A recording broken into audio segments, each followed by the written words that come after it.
જીવનમાં ખુશ અને સુખી થવું હોય તો આ વાતો દરેક જણ જરૂરથી સાંભળે. નંબર 1. સંતોષ એ સૌથી મોટી સંપત્તિ છે. જેઓ સંતોષી છે તે સૌથી સુખી અને સમૃદ્ધ છે. 2. આ દુનિયામાં ગરીબો પાસે ઓછું છે તેથી જ તેઓ નાખુશ છે અને અમીરોને વધુ જોઈએ છે તેથી જ તેઓ પણ નાખુશ છે. 3. ઈચ્છા પૂરી ન થાય તો ક્રોધ વધે છે અને ઈચ્છા પૂરી થાય તો લોભ વધે છે. 4.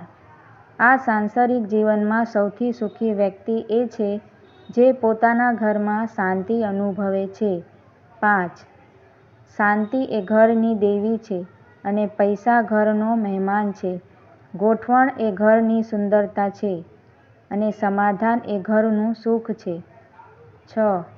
દરેક વ્યક્તિ પોતાના માતા-પિતાની મિલકતમાં હિસ્સો માંગે છે, પરંતુ માતા-પિતાની સેવામાં કોઈ હિસ્સો માંગતો નથી.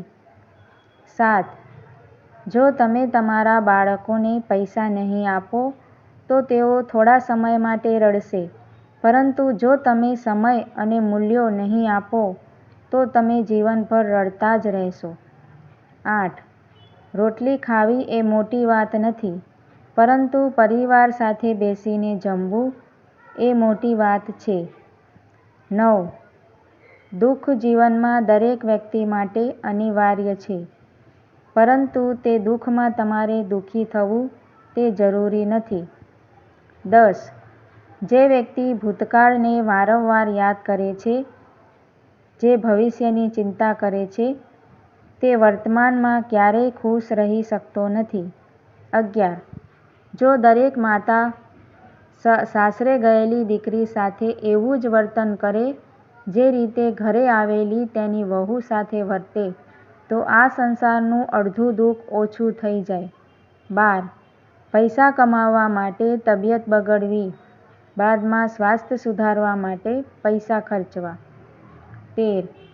અડધું દુઃખ ખોટા લોકો પાસેથી અપેક્ષા રાખવાથી આવે છે અને બાકીનું દુઃખ સાચા લોકો પર શંકા કરવાથી આવે છે. 14. સારા દિવસો ખુશીઓ લાવે છે અને ખરાબ દિવસો અનુભવો લાવે છે. સફળ જીવન માટે બંને જરૂરી છે. 15.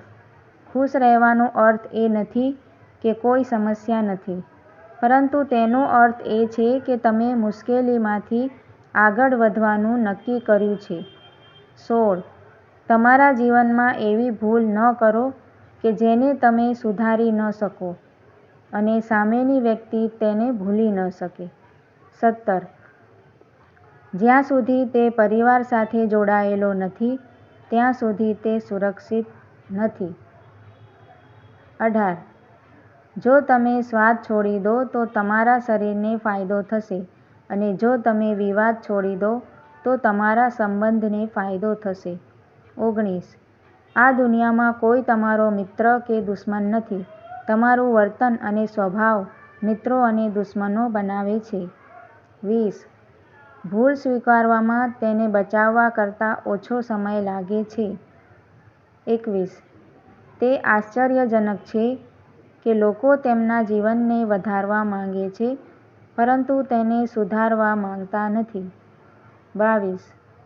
દરેક વ્યક્તિ પોતાના પગાર પ્રમાણે નહીં પણ પોતાની પ્રતિષ્ઠાને ધ્યાનમાં રાખીને ખર્ચ કરવાની ખોટી આદતને કારણે દુઃખમાં પ્રવેશે છે.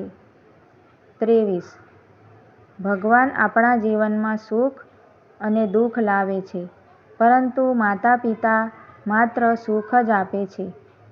24. ભૂતકાળમાં કોઈ ભૂલ હોય તો વ્યક્તિએ પોતાના વર્તમાનને સુધારીને ભવિષ્યને સારું બનાવવું જોઈએ. 26. ભાઈ, જીવનસાથી, મિત્ર અને ભગવાન સાથે છેડછાડ માં જે ના કહે છે તેને હંમેશા ફાયદો થાય છે. 27. લોકોના ફાયદા અને ગેરફાયદા બંને હોય છે. તમે લોકોમાં શું જુઓ છો તે મહત્વનું છે. 28.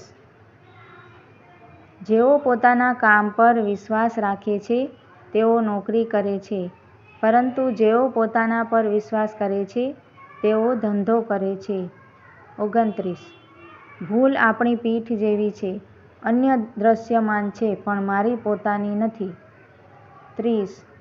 આપણને આપણા માતા પિતાની એટલી જ જરૂર હોય છે જેટલી આપણને બાળપણમાં જરૂર હોય છે. જેમ આપણા માતા પિતાને તેમની વૃદ્ધાવસ્થામાં આપણી જરૂર હોય છે. 31. જો તમે બીમાર હોવા છતાં પણ ઊંઘી શકતા નથી તો તેના 2 કારણ હોઈ શકે છે. જો કોઈ કામ કરવાનું બાકી હોય અથવા તમે જે કામ ન કરવું જોઈએ તે કરી લીધું હોય. 32. જીવન એ તમને જે આપ્યું છે તેનાથી સંતુષ્ટ રહો અને ખુશ રહો કારણ કે તમે જે જીવન જીવી રહ્યા છો તે લાખો લોકોની ઈચ્છા છે. 33. આ ક્યારેય શરમ ન અનુભવવી જોઈએ. જૂના કપડામાં, ગરીબ મિત્રો, વૃદ્ધ માતા પિતા અને સાદું જીવન. 34. તમારા માતા પિતા પર એટલો જ વિશ્વાસ કરો જેટલો તમે તમારી દવા પર વિશ્વાસ કરો છો. તે થોડું કડવું લાગશે પરંતુ તે તમારા ફાયદા માટે હશે. 35. 2 અક્ષરના લોક, ભાગ્યના 2.5 અક્ષર, 3 અક્ષરના નસીબ અને 3.5 અક્ષરના કિસ્મત. આ બધા અક્ષરો કરતાં ટૂંકા છે. 4 અક્ષરનું સખત કામ. 36. તમારી જરૂરિયાત મુજબ જીવન જીવો, શોખ પ્રમાણે નહીં, કારણ કે ગરીબોમાં પણ જરૂરિયાતો પૂરી થાય છે અને રાજાના પણ શોખ અધૂરા રહે છે. 37. 2 બાબતો જીવનમાં સફળતા નક્કી કરે છે. જ્યારે તમારી પાસે કંઈ ન હોય ત્યારે તમારું મેનેજમેન્ટ અને જ્યારે તમારી પાસે બધું હોય ત્યારે તમારું વર્તન. 38.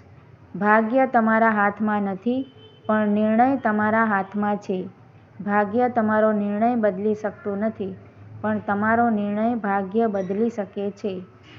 39.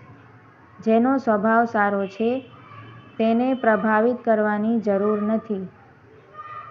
40.